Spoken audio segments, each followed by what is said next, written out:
नमस्कार, बातम्या NS news मध्ये आपले स्वागत आहे. तातडीच्या घडामोडींबद्दल सविस्तर अपडेट्स देण्यासाठी नमस्कार, महाराष्ट्र न्यूज मध्ये आपले स्वागत आहे. ही बातमी एनएस मार्गदर्शन न्यूजच्या लेखणीतून. बातमीचे ऑडिटर शेख नासिर शेख कादर.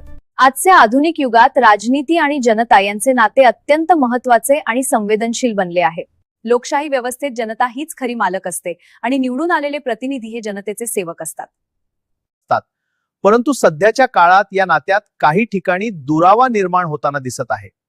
एकेकाळी राजनीती म्हणजे सेवा, त्याग आणि समाजाचा मार्ग मानला जात होता. हो, खरंच. अनेक नेते समाजाच्या विकासासाठी झटत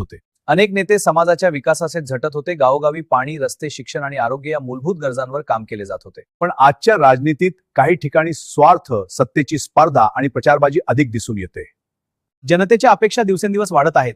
तरुण पिढी रोजगार, शिक्षण, उद्योग आणि पारदर्शक प्रशासनाची मागणी करत आहे. सोशल मीडियामुळे लोक आता अधिक जागरूक झाले आहेत. ते प्रश्न विचारतात, हक्क मागतात आणि चुकीच्या गोष्टींवर आवाज उठवतात.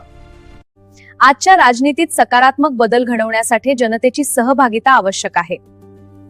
मतदान करणे, योग्य प्रतिनिधी निवडणे, स्थानिक प्रश्नांवर एकत्र येऊन आवाज उठवणे हे लोकशाहीचे खरे बळ आहे. त्याचबरोबर नेत्यांनी जनतेच्या विश्वासाला पात्र ठरावे, विकासाला प्राधान्य द्यावे आणि प्रामाणिकपणे काम करावे.